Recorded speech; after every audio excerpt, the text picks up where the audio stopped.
Welcome to the show. We hope you have a blast. Thanks for making time for the Dealer Talk podcast. Another business leader, here's a penny for your thoughts. This ain't a regular conversation, baby. This that Dealer Talk. Yeah. What up? Welcome to another episode of the Dealer Talk podcast. This is your host, Herb Anderson. Thank you so much for tuning in. Today we got a great guest, great panel, great session, great co-host. What's going on, Charity Ann Farmer? What is up? New Happy look, podcasting. new day. New look. All right, there you go. Although everybody else has already seen my look. How so? Because I had my look last week. Well, yeah, but I was in NIADA, so I didn't see it. I know. So it's new look for me. I don't have a new look. Other than I gained like 30 pounds while I was on vacation, and I can't seem to shake this weight off no matter what I do. Other than that, pretty good. It gets harder to lose weight, man. Like, I don't know. Like, I've been eating like 500 calories a day, I think, for like 3 weeks. And it's like 500 calories a day? Yeah. That's probably why. And I feel like I'm getting fatter. I don't know. What kind of calories? I don't know what's going on. What? I said, what kind of calories? So I started doing this thing, these meals called Factor. Shout out to Factor. No, I'm not getting paid for this. So Factor, if you want to be a sponsor of the podcast, hit me up. No, but there's these meals that they send to you, and they're freaking amazing. They're so good. They're delicious and nutritious. And they take about 2 minutes to cook. And they're portioned, and you can pick like between protein, if you want to do like a full-on protein diet, or you want to do a keto diet or whatever, and then the menu tells you when you're picking the meals what they're what they follow, what the parameters. But the best thing they do that I really enjoy is they do these juices, and they're like pre-squeezed juice and vegetable mixtures, and so they're just right there and they're ready, and all I do is drink them in the morning as my breakfast and start the day right. Why are you laughing? I've done the because I've done it before, and the whole time I was doing the Factor thing, I just thought, these are like TV dinners. We have gone back to TV dinners. But they're not TV dinners. It's just the packaging. They taste really good, and they're very well prepared meals. Don't like downplay it. Like, the packaging looks like TV dinner, but they're freaking awesome.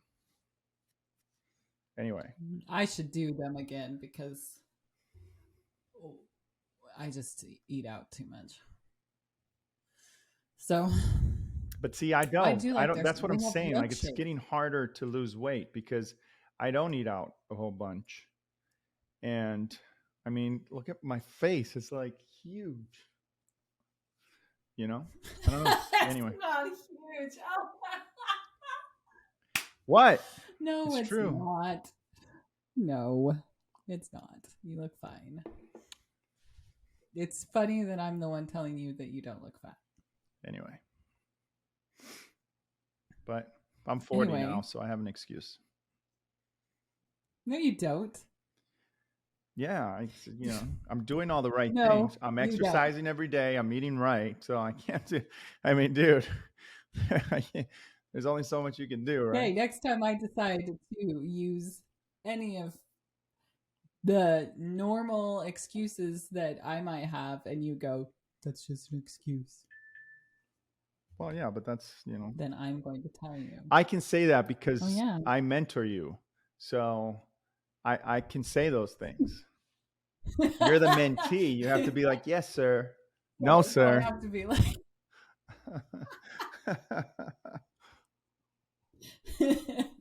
I can't give it back because I'm the mentee. Yeah, exactly. Interesting. You're the apprentice. On that one. You're the the apprentice. So, anyways, is this a car? Is this an automotive industry podcast, or is this a fashion podcast, or a weight loss podcast? What are we talking about here? Fashion. I want to talk about being called an apprentice from now on. You want to? That sounds like I'm a little bit. I want to be an apprentice from now on because that makes me feel like I'm a wizard. Why? I don't know. It has like a very, very magical feel to it. What you're talking about? Magical feel. Yeah, like Harry Potter. You're funny. Oh, what a weird way to start our podcast today. Well, I mean, it's our show. That's the beauty. So we can start it out however we want. Apprentice. Anyways, what's going on, dude? Are we going to talk about anything that's even remotely related to the automotive industry, or not? Do you have anything for me today? Do you want to talk about Carvana? Not really.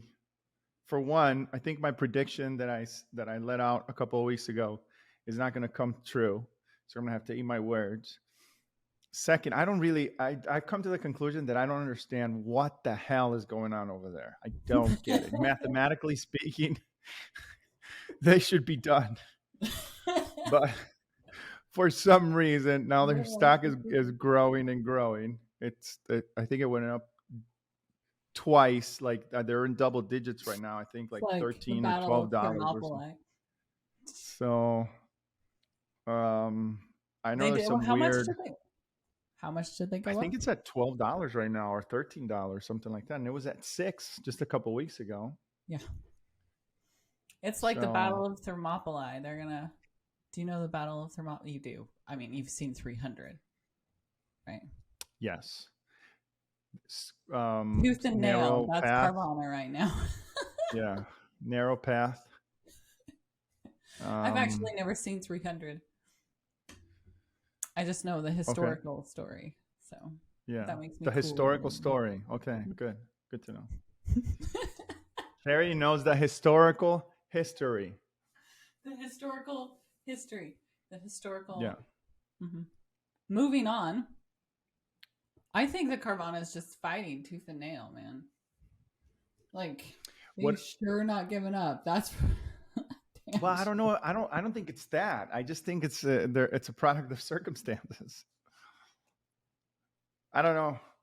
At this point, like, I want to refrain from commenting because it just, I don't get it. I don't understand it. Like I said, mathematically speaking, this should be a done deal. But for some reason, I know that I've said this before, but I feel as if being in the automotive industry over the last 2 or 3 years has been like an on the grounds lesson in economics and business. And I learn new things every day. Yeah. Carvana would be one of them. I've been doing a lot of reading. I'm like, why? Yeah. Well, I mean, not to completely shift gears here. It's kind of related to the used car side of the business, but things are also on our end. They're a little bit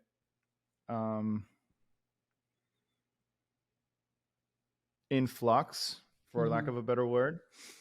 Like a lot of people that I've talked to were anticipating January to be a way down month, and it for a lot of the stores that I'm working with, that wasn't the case. They, for the most part, they were all, they were in growth in relationship to January of 2022. Obviously not on the, overall in general, but not,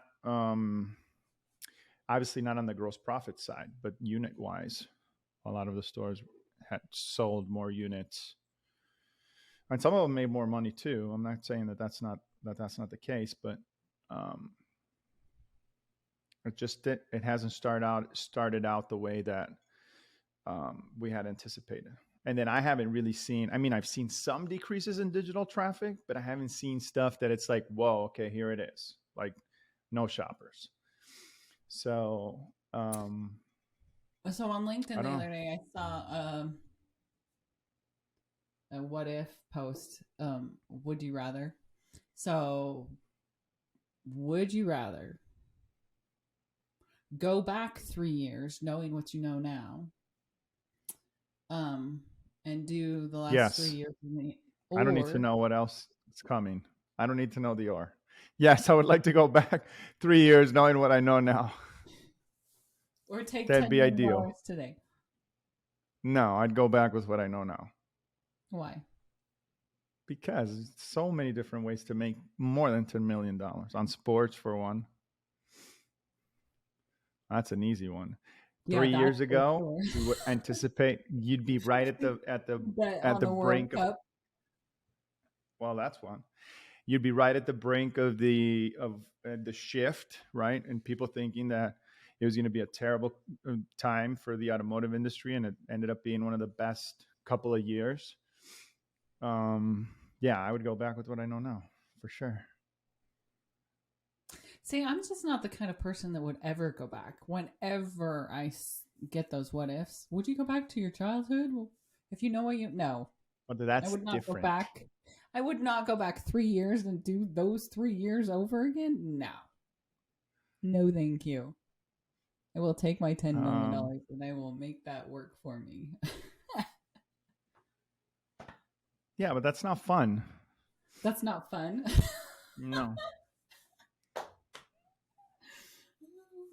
So you would like to time travel? So I would not. okay, so you wake up tomorrow and you have $10 million. Great. Then what? Period. End of story. Yay. Right, exactly. It's not fun. You wake up. Money's only going to 3 go years so ago. far, and then it's like, you know. I don't know. I wouldn't want to wake up 3 years ago. Anyway, So- anything else? What do you have? If I'm an apprentice, does that make you a master No. or an apprentice? What's the opposite of an apprentice? Is it apprenti? Or no, that's I don't the know. plural for apprentice. Apprentice, multiple apprentices. I don't know. That's a good. The teacher, I guess. I'm the teacher. You're the apprentice.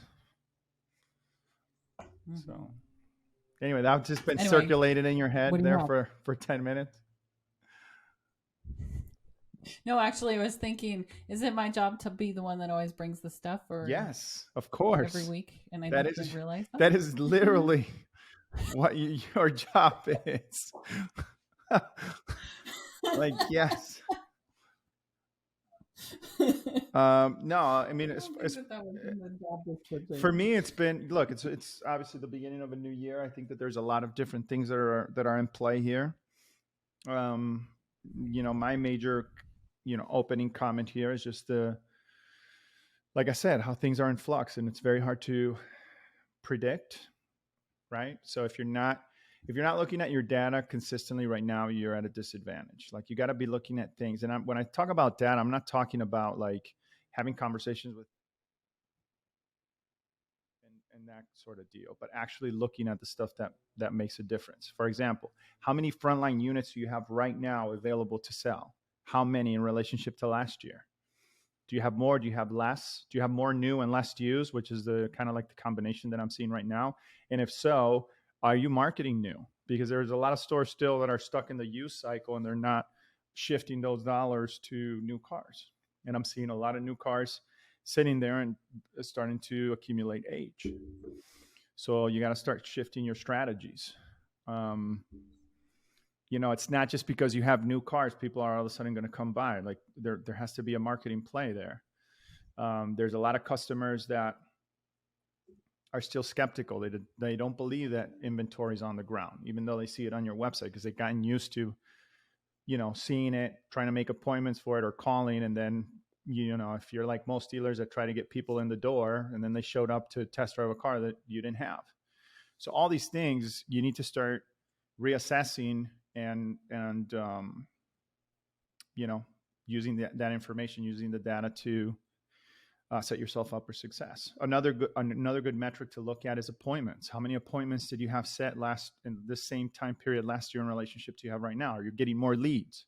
Are you getting less leads? What about your website traffic? And when I talk about website traffic, I'm not just talking about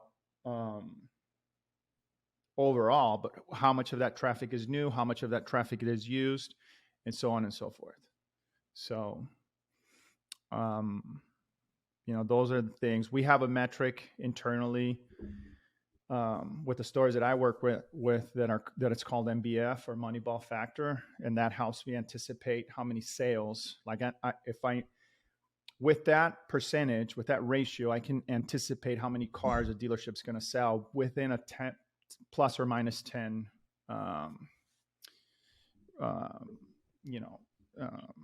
what's it called? Plus or minus 10 variants. So, if you want to learn. Where does Moneyball Factor come from? What was that?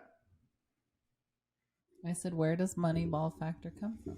Well, I picked it up from Jim Flint, which we've had on the show before, but he got it from, the movie Moneyball.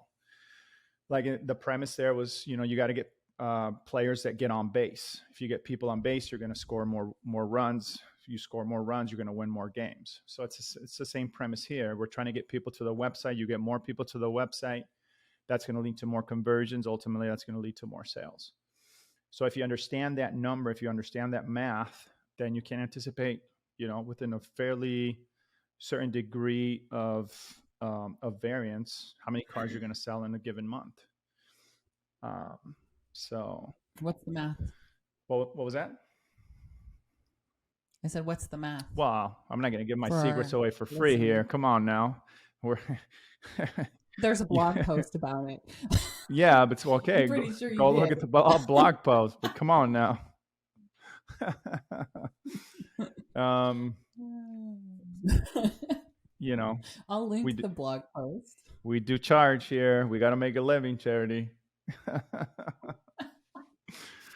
But anyway, so those are things that we have to be looking at right now, especially in the beginning of the year. Look at your website. That's another one. Like, this is the time to do, like I do what I call house cleaning with all the stores on January. So what does that mean? I make sure to go get an inventory of all the tags that are on the website. Are there tags on there that should be removed, right? Of vendors that we did business with last year that we canceled or whatever, and for whatever reason the tag remained on the site. All that stuff slows performance. So take this opportunity to go in there and clean that up. What about your Google Analytics? Do you have errors there? Do you have vendors that are not linking back to your GA, and that's causing you to have a lot of not set traffic? Are you all set up for GA4? What about your pixels? Make sure that your Facebook pixels, all those are installed and firing. I did an audit on a group the other day, and 3 of their pixels weren't working, right? So keep a list of those things, and every quarter send those out and be like, hey, I want to check that all these things are functioning and firing. Do you have your stores on, I always have a hard time saying this word, like Google Console? If you do, make sure you have that information readily available to make sure that you can refer back to it and make sure that that's active. I mean, there's all kinds of things that we need to be doing right now to ensure that we're going to have a successful year and that we're starting out the year with everything as clean as possible. Your GBP is another one. Make sure you go and check that out. Are your hours of operation correct? Do you have all the right departments linked in there? Did you post all your, are you posting there? Do you have all your products on there? I mean, there's plenty to do right now, folks, to ensure that you get a really good start to the year and everything's clean and you're maximizing your digital presence. Your website is another one. CTAs. Well, I already said websites, but I'm talking now about the digital experience. But your CTAs, do you have the right CTAs? Are they working? Do you have too much? Do you need to declutter? I mean, lots of things that you could be doing right now to ensure that you're going to just have the best digital experience for your customers. So anyways. And it's best to do it now. Well, we're kind of all just waiting for the other shoe to fall. Well, I mean, let's not be negative. I think that this year is going to be, I think this year is going to be extremely positive. I really do. I think that there's tons of opportunity still. I think there's going to be inventory shortages that are going to move us in the direction of profitability. And I think that with everything that's happened in the industry, that there's still a lot of demand out there, and we can't, we got to account for those things. But So first of all, thanks everybody for being here. We kick things off here at the Dealer Talk podcast with an intro. So tell us about you. Let's start with Ben. Yeah, well, I appreciate you guys having me on. I've been in the the subprime and buy here, pay here market since 1993. So I'll date myself a little bit. I got 30 years in the industry. I spent about 16 years with Citigroup, ran a large number of subprime finance companies, consumer finance companies, and I started with Byrider, JD Byrider, back in 2010. Spent about, yeah, Oh, spent wow. a little over a decade with JD Byrider. I ran several different dealerships in the Cincinnati market, Columbus, Ohio, Indianapolis, Kentucky. Uh, kind of made my way around the various different markets, I guess, and ended up running a 67 rooftop BDC for them for a little while, and uh, uh, became a consultant for them for about the last 5 years. So that, JD Byrider, if you guys know who they are, they're the largest franchised buy here, pay here dealership in the country, and they have about 147 stores. And as part of their franchise, they provide a consultant, and I kind of slipped into that role, spent about 5 years in that role, been with NIADA for about a year and a half. So, man, I've had the opportunity to work with hundreds and hundreds of really, really strong high-end dealers throughout my career. Been blessed with that opportunity. So yeah, I know JD pretty well. I used to work for Auto Trader, and they were always trying to get them to sign up. So I used to go to their locations here in Vegas like almost every week, trying to get them to sign up Fair, for the fair enough. on the platform. So, Ed, what about you? Tell us about you, sir. Well, I started a little bit before Ben did. I've been in the business 43 to 44 years. I quit counting. But these kind of questions keep coming up, so I guess I better start keeping up with it. About the first half of that, I spent working in dealerships in every role from salesperson to being a partner in multiple stores. After that, I went into the consulting business. Um, One of the major clients hired me away from the consulting business, and I took over a national role for one of the largest publicly owned dealership groups. Stayed there about 8.5 years, went to another dealership group, stayed with them in a national role for about 4.5 years. And then I went to work for the largest private group that existed at the time. And they ultimately sold to Berkshire Hathaway Automotive. And I stayed on. I did something for about a year and a half in a consulting role. Was that Van Tile? Yeah, the private one was Van Tile, correct. Van Tile. Right They on. sold to Berkshire Hathaway. So anyway, COVID rolled around, and I had to make a decision whether I was going to keep working around the public, as my daughter said, or be able to come visit my grandchildren at her house. And that was a pretty easy decision.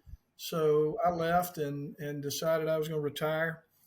I told my wife I was going to try it for a year, and if I didn't like it, I was going to find something to do if I had to open up a used car lot. And wound up at NIADA in Very cool. almost exactly a year to the date that I told my wife I was going to give it. So everything's cool. moving along on my schedule just fine.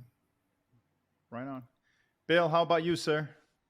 Hey, well, thanks again for having us on the podcast. Really appreciate that. And mine is I started back in 1990, San Antonio, Texas, with a company called Norwest Financial.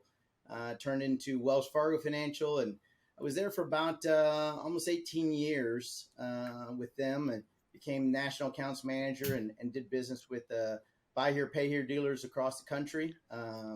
Probably moved about 5 different times just with that organization, but had some great territories. I was able to make my way and had business that I did in Hawaii. So that was always a nice little business trip that I was able to make.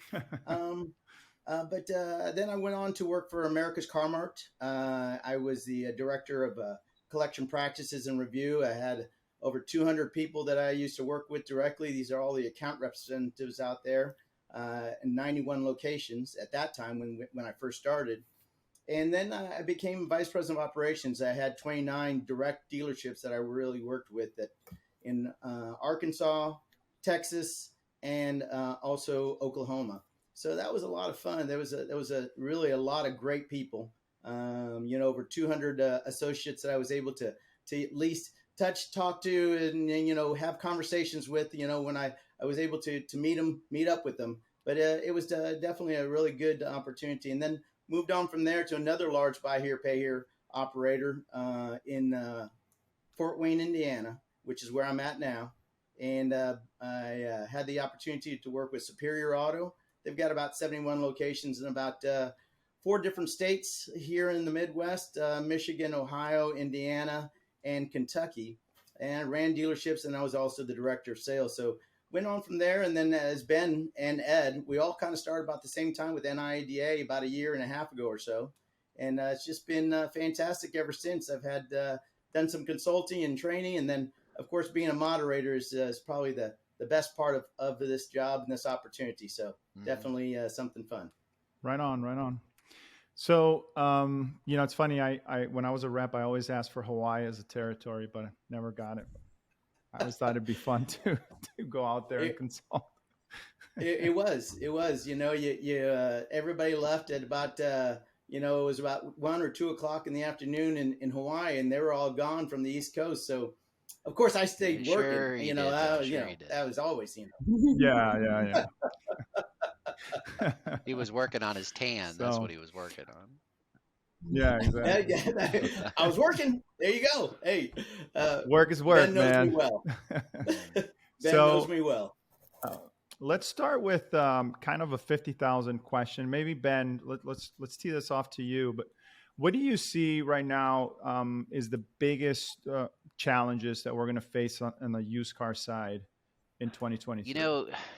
I see multiple fronts actually, but I really believe that 2023 is going to be a banner year in the buy here, pay here space. I think it's going to be a similar year to 2010. A lot of the economic indicators are pushing in that same direction. But here's my concern, and I have this conversation with my dealers quite frequently. We just had a big 20 group meeting in Miami with some really, really strong dealers down there, and really over the last couple of years in the buy here, pay here space, our portfolios have really performed well. There's been a lot of money the consumers have had a lot of money in the households. There was a period of time when we were shut down. People weren't really driving their vehicles. So what happens when one piece of our business is operating, at peak efficiency? Well, we tend to take our eye off that ball and go towards the thing that's not operating at peak efficiency, which over the last couple of years has been really inventory, right? We've had a lot of inventory stresses. Yeah. When you couple the fact that our portfolios now, as inventory starts coming back down and the price of vehicles for us start coming back down, well, we've got a book of business sitting on our portfolio right now that's a little high and a little overvalued, and we've taken our eye off the ball on the portfolio management and the collection side of things. So it's my personal opinion that we have to get back to collecting our portfolios. We have to, reinstall the disciplines that we all know that we should have in place, refocus our efforts there. And I believe, frankly, that it's, customer relationship building is really going to be the differentiator between those who get through 2023 successfully and those who don't, because we've got to make sure that we're working with those customers, because again, that value is going to be our portfolio is a little overvalued. So making sure the customers understand the reasons why they should continue making payments, they should be working with us in order to stay on the books. So it helps them improve their credit situation and their livelihood. I think that's really important. For sure. No, I agree. I wonder, are you guys seeing any stats on, because you talked about payments and stuff. Are you seeing any stats, like negative stats when it comes to that? Are you seeing more repos? Are you seeing more people miss payments or not so much? I might jump in on that one. Yes, I have. Bankruptcies have started to come up. Delinquencies are starting to rise again. And I will echo Ben's commentary as far as on the collection side of this. I just had a collection class that I did virtually, and we had over 30 people on that call that were just all of whether they were directly in collections or just kind of some of the owners of the businesses. They wanted to know more about what they could do differently and what they could do to make sure they had a good and a banner collection year. So as far as that goes, that's we're starting to see collections start to kind of creep up a little bit more. They're not at the pre-pandemic highs that we had seen before, but they are definitely getting higher even at this point in time. So, just doing some, best practices, little things that you can do a little differently to keep customers in line and as far as, keeping them in mind and building that relationship. And I think that, as far as from the buy here, pay here side, and even, from the retail side from Ed, we always try to build a good relationship. If we have a good relationship with the customer, you're going to go a lot further with that person and that individual as far as keeping them in the car and helping them make that payment. When you talk about stats, I just looked at an Equifax report that overall, this is overall consumer credit. Severe delinquency is at its highest point that it's been since 2010. And severe delinquency is measured as 60 plus delinquency. Now that's all in. That's not specific to buy here, pay here. So that's all new cars and things along those lines. So far as specific to buy here, pay here, NIADA has a pretty robust data source, and I can tell you this: we are at the highest we've been right now. Things have really started ticking back up on the total delinquency front. It's as high as it's been in quite some time. On both contractual delinquency and on recency. And what really concerns me is the average loss per charge off. So in 2022, I'm looking at a report, so I'm sorry, I'm looking off camera, but in 2022, it was $7,913 was the average loss per charge off compared to 21, which was $5,400, 2020, which was $6,400, 2019, which was $6,000. So you can kind of see how that trend is popping back up. Yeah. Wow. Yeah. Yeah, no, for sure. Ed, you seem to have a lot of experience. Obviously, you were in the retail side, worked with some pretty big names. What would be your input or, I don't know, best practice for dealers as we navigate this potential situation and going into 2023 with a lot of uncertainty? Well, I guess to answer that, I would have to say there are two major things that dealers need to be aware of and start putting their own best practices in place to make sure that they protect themselves in these two areas. And one of them is simply inventory management. For the last couple of years, we reached a point in the used car side of the business where we could pretty much pay anything we had to pay, spend as much money as we needed to recondition it, and we could still sell it for the highest margins we've ever sold vehicles for. So that caused us to get a little bit, I call it fat and happy, but a little bit lazy in our inventory management practices. So one of the things that a lot of my dealers are struggling with is, what do I do? Do I get rid of these units that I bought 2 months ago and paid too much for, or do I keep trying to sell them? And that's a difficult discipline to teach. So dealers are going to have to be very, very aware of what they're doing from an inventory management side. In particular, the guys that are bigger and they have layers of management that are making decisions daily that could affect the outcome of that challenge. And another one that's kind of a interesting bit of information I ran across in meeting with some people that basically insure the receivables for the largest floor planning companies in the country. And they told me that in the year of 2022, that the frequency of dealers going delinquent on them, or getting out of trust is another term, is up 49% over 2021. Wow. And the severity of those problems is up 56%. So what that really means is there's going to be some stress put on the floor planning sources because of those losses. And I think we're going to see the capital supply, the money availability start drying up as a result of what I just mentioned. And then another really strange phenomenon is it got so easy to sell used cars during I'll call it the pandemic years. The sales force and sales managers developed a lot of really bad habits. And there's a lot of things that we should be doing to sell cars every day that we no longer feel like we have to do because we had 2 years of, if we had the car, we could sell it, and we could sell it for more money than we ever dreamed of. So those are really the two challenges: getting fat and happy, and dealing with the discipline of inventory management. Yeah, I think you can kind of sum that up, Ed, you know in Bill, is that over the pandemic years, to use your phrase, we've gotten loose. The good news is that before the pandemic, we all knew how to run our dealerships the right way. It's just now it's just a matter of tightening back up and getting back to those disciplines that have made us successful in non-pandemic years, right?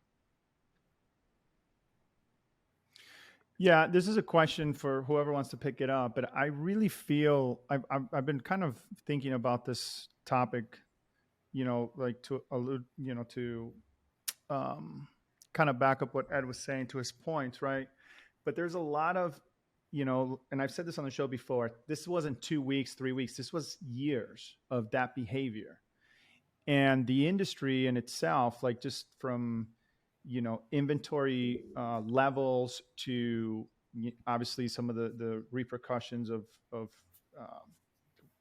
lack of training. I mean, I just can't say it, and I can't find a better word to describe it, because we were selling cars, and so we just didn't pay a whole lot of attention to that. In the new norm, whatever that is, because we really don't know what that is today, what's going to be the thing that's going to that is it going to be inventory, or is it going to be training? Whoever wants to pick this up, but if you were running a store and you had that challenge, what would you focus on? Would you focus more on training your people and developing, building up that salesmanship again, or would you the right car, so to speak, at the right price, and leverage that? I can give you a real quick answer. You need to do both. For sure. Yeah, I would agree. You need to do both, but in my humble opinion, I'd say training is going to be your most ideal. At the end of the day, I can definitely get someone and train them to do the right thing. But to Ed's point as well, need that inventory. But I'm always big on training, and I think all three of us are. That's why we continue to do what we do, not just as moderators and consultants, but we do training through the NIADA as well, having educational classes and so on.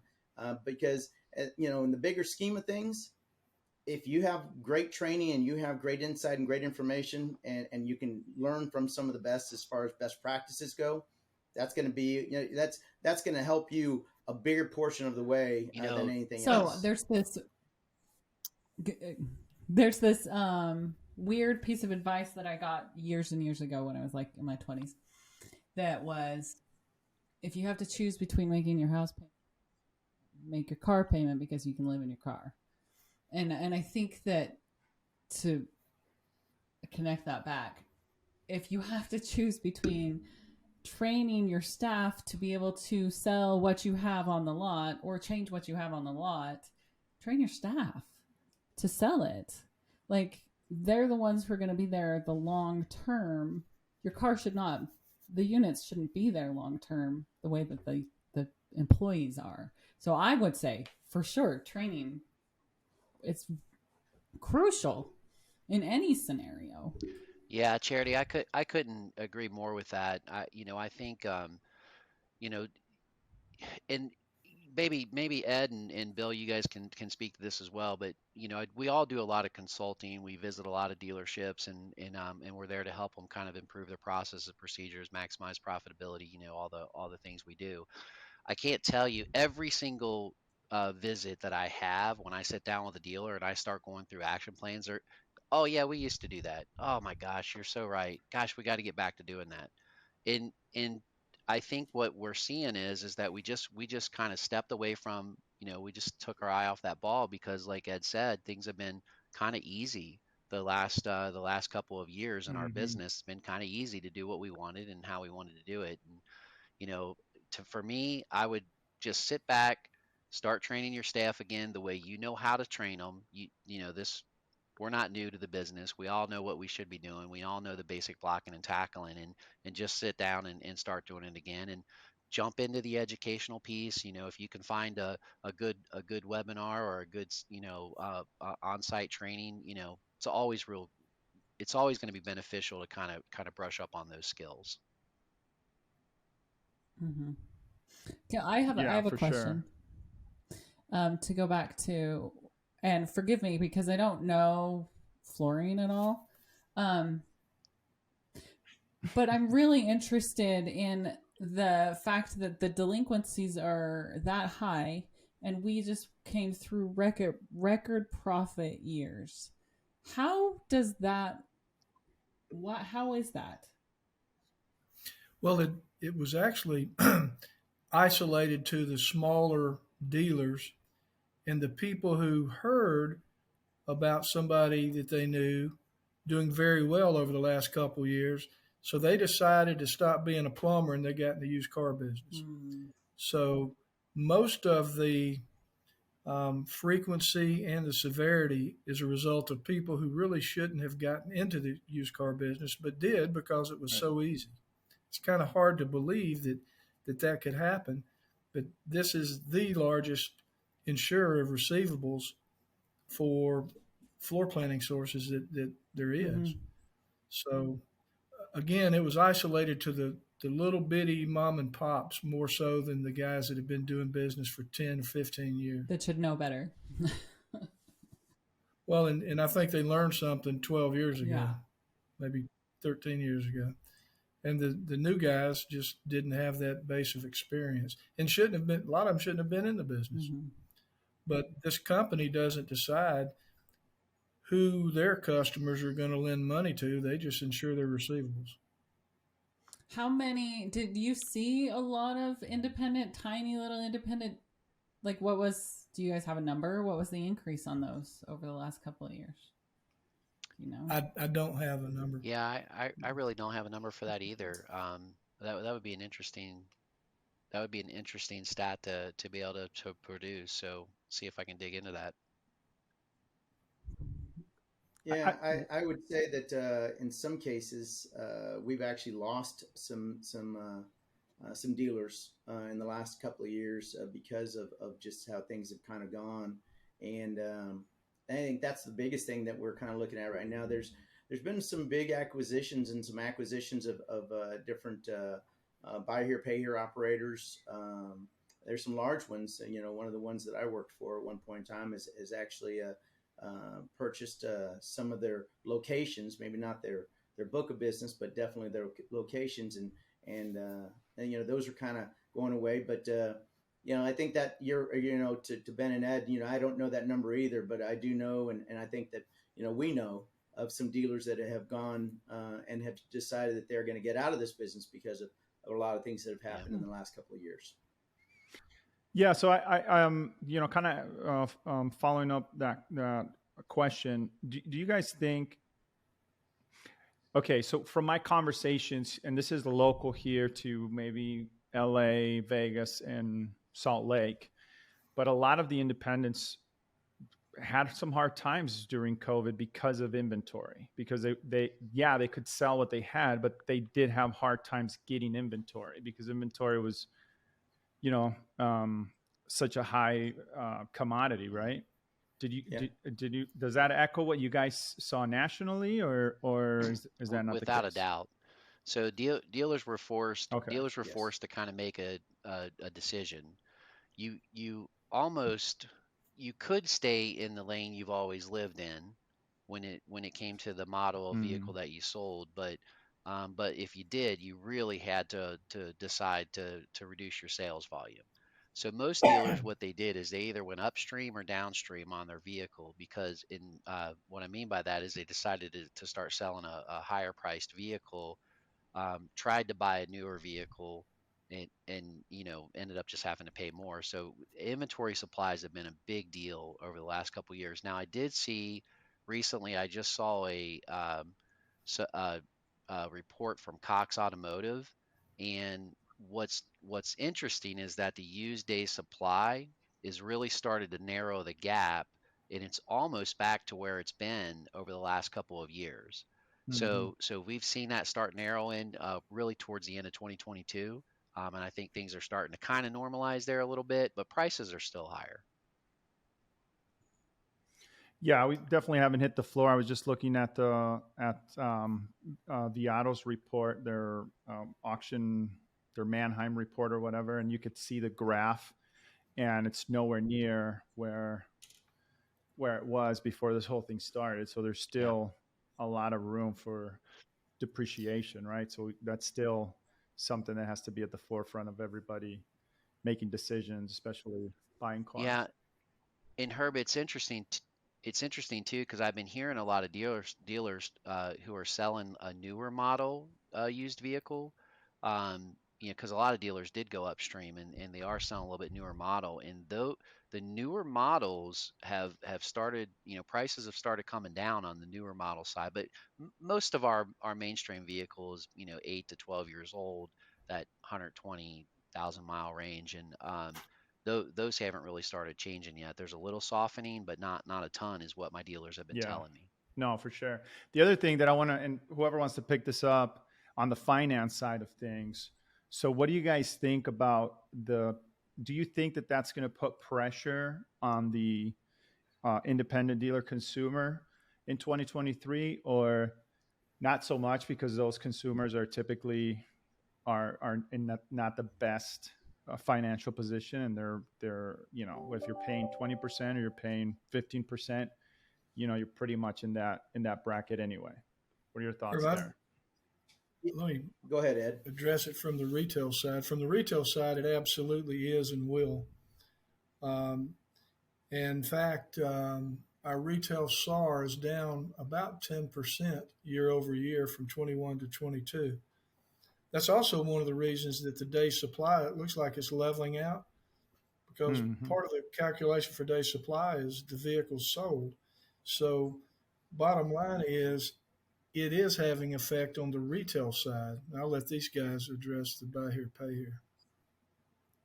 Well, and Go ahead, Bill. yeah, I was actually going to talk a little bit about the finance company. So I moderate a finance company group as well. And from that standpoint and that side,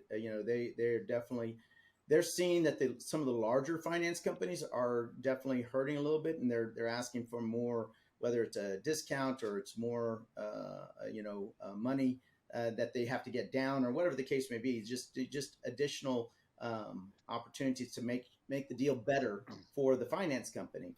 But at the end of the day, it is definitely been a little bit more of a struggle for some of these finance companies. And I think both Ben and I will probably talk to, that we have some different members and dealers of our groups that have both buy here, pay here, and retail. And from the retail side, they've seen definitely a little bit of a uptick on what they need to kind of get down and information that they need. Then on the buy here, pay here side, they definitely started to feel that little bit of that crunch, because their lending arm, whoever they are borrowing their money from, is also started to increase the amount of money and the interest rates that they have, that they're paying back on some of these different loans or lines of credit. So, Ben. Yeah, I think the cost of funds is going to contribute to an increase in our expenses, regardless of what dealership model you're running in 2023. Herb, to your point though, here's why I think 2023 is going to be similar to 2010 in the buy here, pay here space, is because the cost of funds are going up. Charge off and repossession is also going up.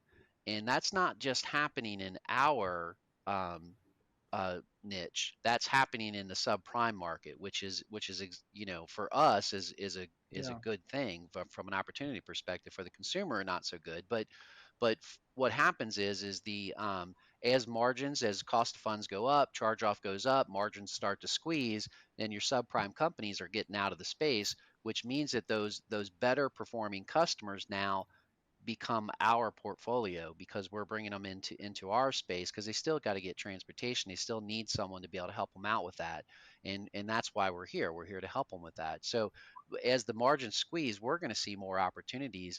I had this meeting in Miami, and one of my dealers who is both retail and buy here pay here told me on his retail side, he's seeing 650 and 680 FICO scores getting turned down, and those customers now are being served by his buy here pay here portfolio, and that's going to be a really good thing for our industry. I think in 2023, that's the opportunity that I see. Just to make sure I understand, so you're saying that the it's pushing these customers down the credit funnel. If they could qualify on the retail side with the 650, 680, now that paper is being turned away, so they have to go with the independent or the buy here pay here sector. Yeah, absolutely. And that's the same scenario that happened in 2010. Is, if you guys remember back then, the cost of funds went up, charge off went up, margins got squeezed, and customers came, customers still need financing. They still need to be able to get into a quality vehicle. And that's where we're able to kind of, help. Well, that's where our opportunities going to come from. What about differentiators? Because, for all the things that are happening right now, these are, by all intents and purposes, these are all external factors, right? The consumer can't control it. The dealer can't control it. All we can do is adjust and work in the environment that we have. But we could do things differently in the sense of, I know you guys have now a certification program, and I'd like to get your guys' take on that. Like, do you think that that's something that could be a differentiator that's going to push consumers, or I don't know, give consumers more security in their purchase, maybe, for lack of a better term? No, I was distracted by a 911 call from one of my consulting dealers, and I looked away. I don't know if you were addressing me or. No, I just in general, like whoever wants to pick that up, like, so basically because. Yeah. So Herb, I'll pick it up, Herb. I was going to give these guys an opportunity.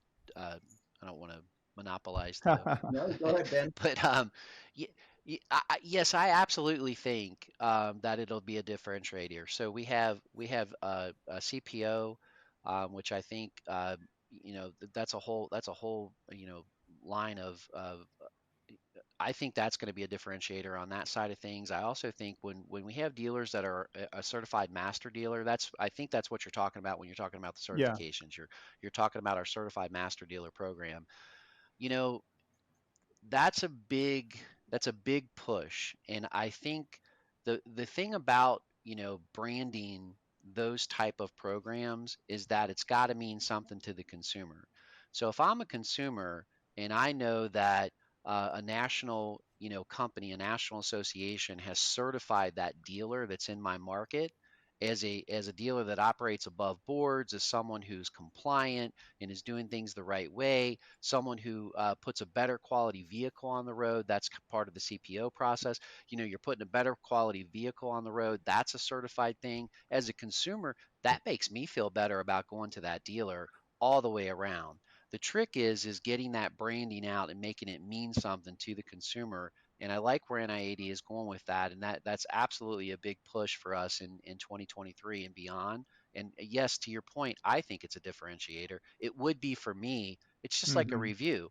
If I've got two equal products sitting in front of me and I've got a 4.5 star review and I've got a 3.5 star review, where am I going? For sure. Ed, what do you think from the retail side? How do you think that's going to impact negatively or positively on the retail side? Positively, without a doubt. It adds a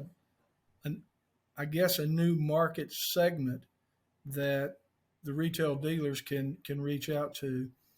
And certified cars have been around so long now, people who are interested in those search for them. And in their search, they're pretty agnostic about where the cars are located, or until they narrow it down to, a few, and then the things that Ben just mentioned, come into play. So without a doubt, it will help the dealers, the ones who understand that there are people out there that won't buy anything but a certified pre-owned vehicle. And these, and it's gone through an inspection, and it's gone through not only is it gone through an inspection, but it's gone through a good inspection, something that's been certified and looked at. And yeah, I think it's huge. Sorry, Herb. I think no, it's fine. You off there. So the just to kind of understand this a little bit better, the franchise dealers can also certify their non-certifiable units through this program. I don't know the answer to that one. Ben or Ed, do you guys know?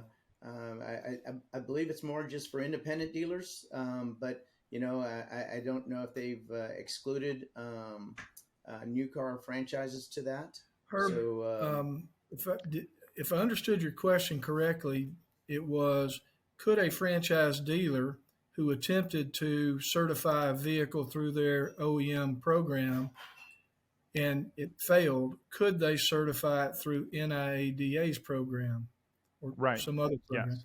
Well, I would have to say that depends on who that OEM was, because there's a few OEM certified programs that are really picky. As an example, one particular one, I'm not going to name the OEMs, but one of them had a provision that if 2 panels had any paint work, there was no dollar value, no estimate of the damage or what the repairs cost. But if it had 2 panels painted, you couldn't certify it. Well, that's ludicrous. My wife's Explorer, which I bought new, has got more than 2 panels that would need a couple things done to them.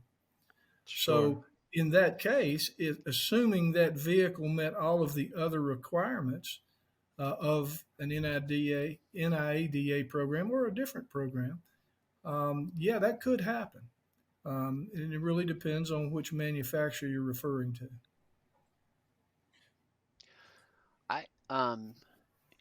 What you're saying makes sense, Ed. I'm not so sure that our CPO program though is geared towards franchise. I think it's all used cars and for the independent dealer.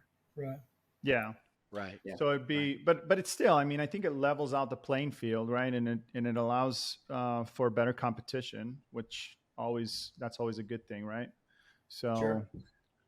Well, it's all Herb. It's all about consumer confidence, right?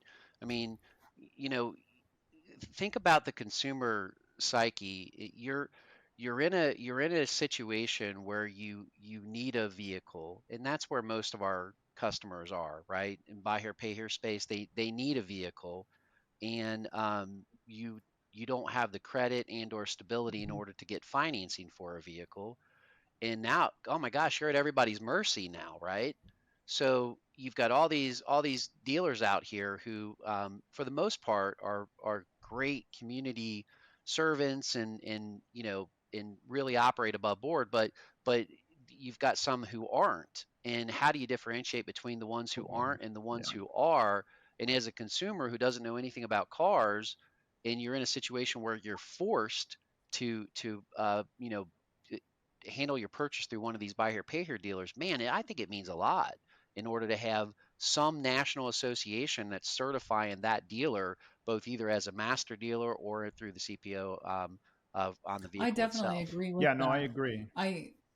For myself, that's one of the things that working in the franchise dealerships, you run into that where customers will be like, well, this used car lot, they certify their vehicles too. And you're like, what does that mean? But when the NIADA, when it's backed by that, there's just so much value that comes with that, I completely agree with that. Now more than ever, businesses need more efficient sales. That's why thousands of dealerships trust 4Eyes to help with things like automated inventory email updates and ensuring all of your leads get into the CRM. To try 4Eyes for free, Visit 4eyes.io/dealer-talk. That's 4eyes.io/dealer-talk. Yeah, and I think the other thing to echo again to Ben's point is, every one of these consumers that comes onto especially buy here pay here lot is, they're already nervous and at the end of the day, because they might have had a bad experience, they might have not have had a very good vehicle at some point in time. So to have something like that and to have that banner waving up on your flagpole or just anywhere on your dealership, means a lot. But then it also means, there's a comfort level. And, as everyone's nervous, just to at least not only just get approved, but just to know that they're going to have a good running vehicle and that it's been certified at that point in time is a big deal. So to your point, and again, to Ben's, it's going to be a game changer going forward in the future. Right on. So the next thing I wanted to talk about here is price, because I know that that's been something that I'm seeing we are having a hard time letting go of, and I wanted to get your guys' perspective on it.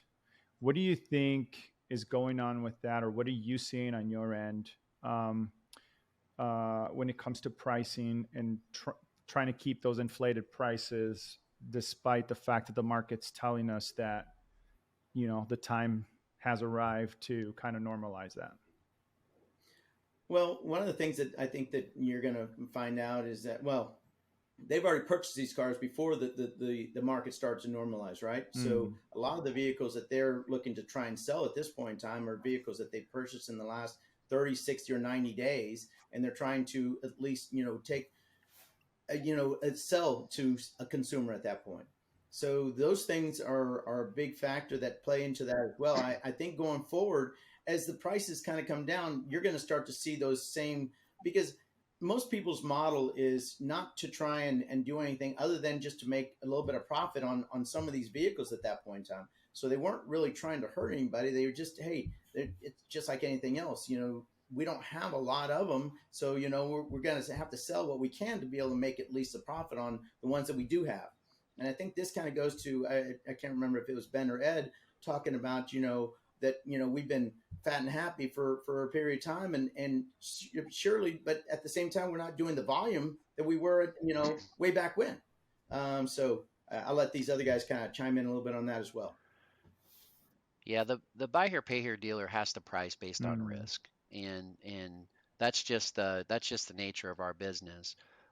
Prices have obviously gone up. To Bill's point, a lot of man, if I'm going to give any dealers listening to this some advice, handle your overage vehicles now. Please. Don't get caught 4 or 5 months from now with a bunch of overage vehicles on your lot that you overpaid for, because that is going to make life a little difficult for you. It's going to make life very difficult for you. Deal with it now. You've been putting it off. It's tax time. It's tax season. Get that overage handled now. That being said, I think a quicker turn right now is probably good advice as we kind of navigate through the next 6 months and see what happens with pricing. From a deal structure perspective, Herb, to your point, pricing has gone up. It's just the nature of the beast. The inventory has cost us more, so that gets put onto the consumer. Cash and deal has gone up. That means your risk on the road has gone up. Buy here, pay here dealers, and deal structure I think is important. Make sure that you're really focused on deal structure and that you're doing the right things. Ed, anything from you on the retail side of it? Are you seeing?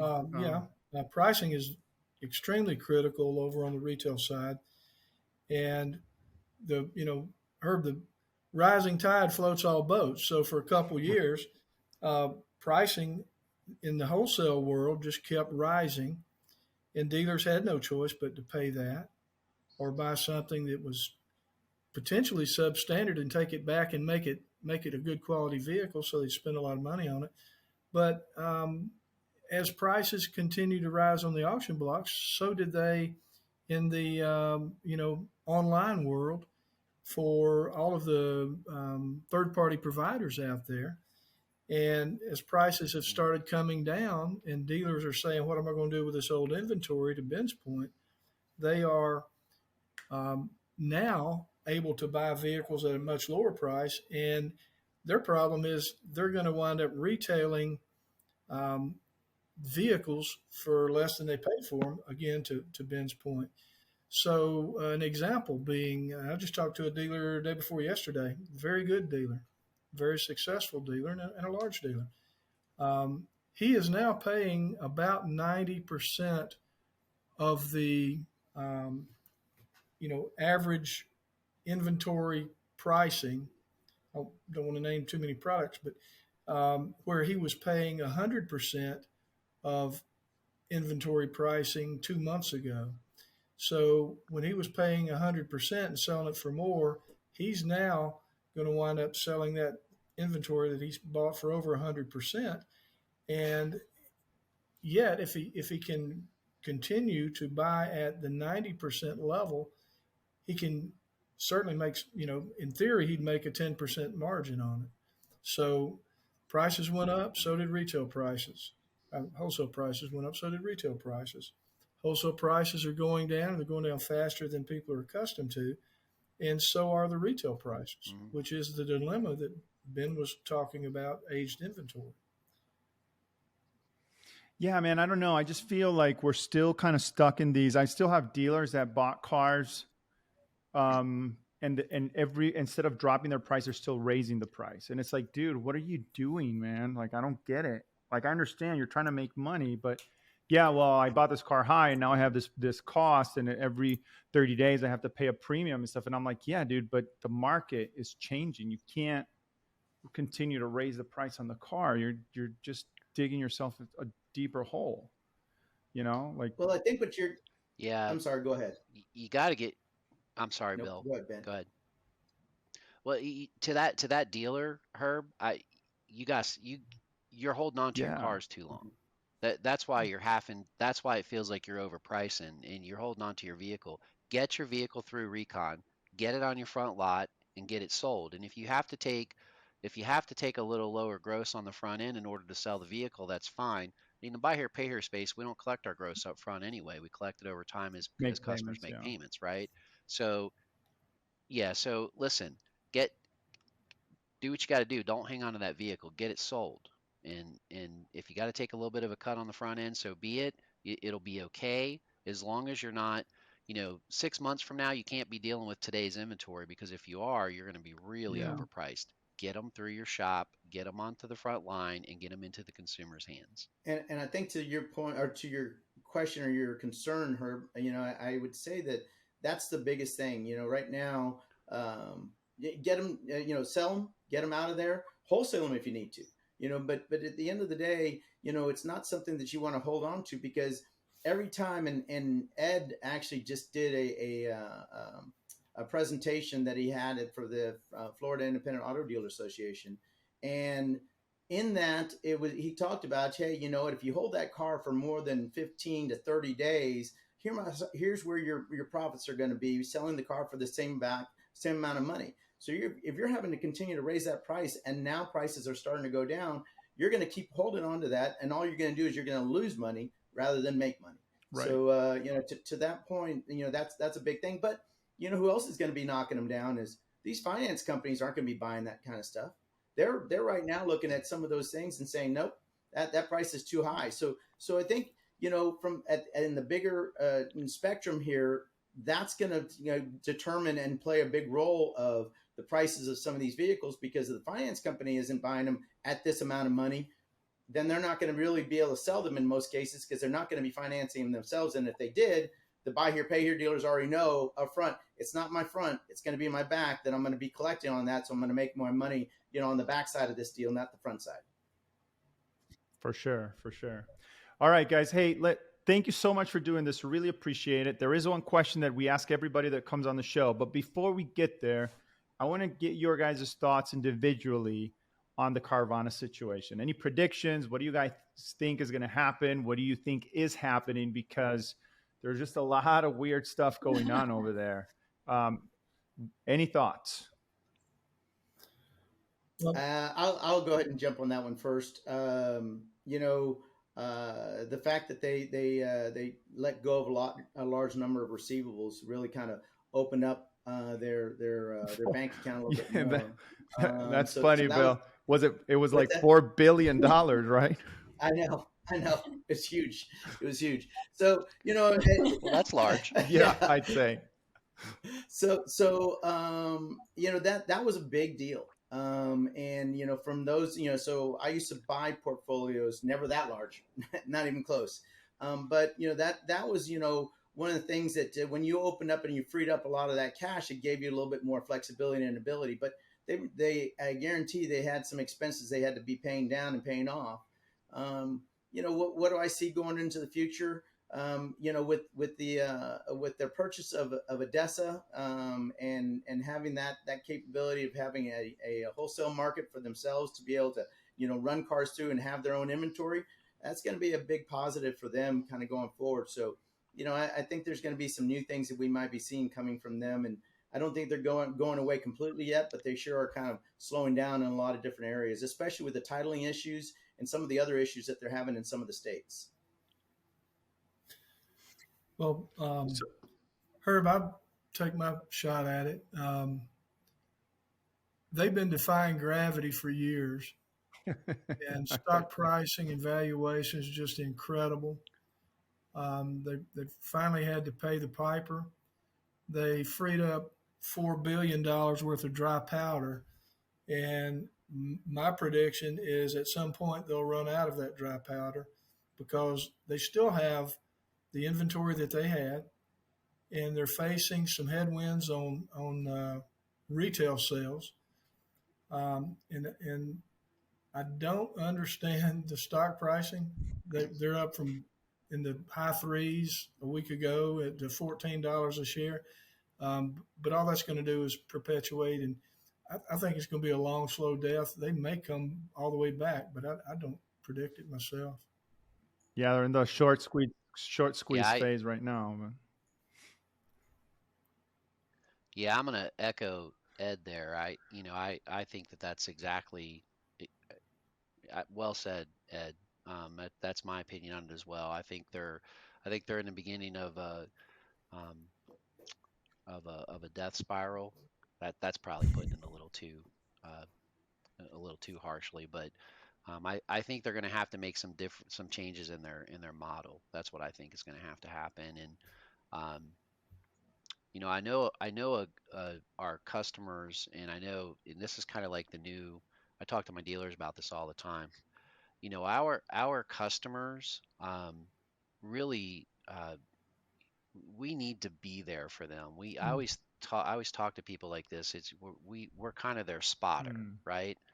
And for various reasons, you know, it's difficult in order for our customer base to make payments on time for a lot of different reasons. And having someone help them, kind of as a spotter, you know, you're working out at the gym and you got someone helping you to make that extra rep. I think it's important, which makes us a customer relationship business. And we've always been a customer relationship business, and the dealers that treat their customers the right way and are in this for the right reason in order to help the customer base, those are the dealers that are going to be successful. And as we continue adding tech and kiosks and everything's online and we lose touch with our customer, then I don't think that's a long-term viable model. And I think we've got to make sure we need tech, we need efficiency. Our customers want that, but we can't lose touch with our customer. And I think that's a problem. Well, there it is. Yeah, I agree. I think I can't understand how they're, you know, I mean, they got the auction and stuff, so hopefully that gives them some room. I think it was the dumbest, smartest thing they did was buy that, but good way to put it. You know what? Absolutely. Yeah. So anyway, thanks again, guys, for doing this. We really appreciate it. There is one question that we ask everybody that comes on the show, and that question is, where do you see the automotive industry headed in the next 5 years and why? So we'll start with Ben, then Ed, and we'll end with Bill. Man, I think it's well, next 5 years, we had 4.2 million fewer vehicles that hit our system in 20 and 21. That bubble is going to permeate its way through our lives for the next 5 years for sure. Okay, so we're going to be dealing with that for a little while. Man, I think we're strong. I think we've learned a lot of really good lessons over the next couple years. I think there's a lot of tech coming. In the buy here, pay here space, the new thing right now, everybody's really gravitating towards a better underwriting process and towards scoring models. I think hopefully, and I'm seeing this on the line, I'm seeing DMS providers really kind of digging into the buy here, pay here markets, providing us with better software systems and ways to manage our businesses. I think the future is really bright in the automotive space. I'm excited to be a part of it, and man, I'm really looking forward to it. Right on, Ed. Herb, I think we're gonna on the used car side. I'm not addressing franchise dealers. I think we're gonna see 17 to 19 million retail SAR over the next 5 years, and it'll float up and down a little bit month to month. I don't see any explosion in electric vehicles. There's a lot of hype and a lot of things going on in that area, but I think in the used car dealer world, there'll be some growth there, but I don't think it's going to be an explosion. And I do know that our stores that are doing their own reconditioning and doing retail service are going to have to invest in people and equipment to deal with all of the new ADAS items that are rolling into the cars, or started rolling into them at a very high rate about 2014. And every year there's new ADAS equipment added to cars. So we've got to get ready for that. And I think in the next 5 years, we're going to see a real growth in the service side of the business. So really, we're going to rock back and forth about where we're at now in volume. And we're going to see a big, tremendous growth in service. Right on. So Bill? for mine, yep. So save the best for last. Is that what it is? Yeah. Yeah. So Sure, Bill. Ben and I always kind of go back and forth on that one. I will say that from the next 5 years, especially for the buy here, pay here side of this business, I see some great things. As Ben mentioned, technology is going to be so much better, and it's going to give us so much more opportunity. But I think some dealers are really going to kind of go back to the old handshake of talking to people and being in front of them and trying to create that relationship again with them that they might have lost a little bit during the last couple of years. So I can see that as a big thing kind of going forward. And for the next 5 years, I see our growth in this section of this business as plentiful. And we're going to start to see some of those guys that might have left might be coming back, because as prices of cars start to kind of soften a little bit, I think they're going to want to get back into the market. They really didn't want to leave, but they didn't want to pay some of those prices that they had to pay at that point in time. So that's kind of what I'm looking at, seeing and going forward as far as the next 5 years. Right on. Well, there you have it, folks. Thank you again so much for joining us. That's all the time that we have for today. And as usual, we'll talk later. We only host a well-respected. The vendor LexisNexis. We don't sell digital marketing. What you do? We inspect it with our DT vendor management. Now more than ever, businesses need more efficient sales. That's why thousands of dealerships trust 4Eyes to help with things like automated inventory email updates and ensuring all of your leads get into the CRM. To try 4Eyes for free, visit 4eyes.io/dealertalk. That's 4eyes.io/dealertalk.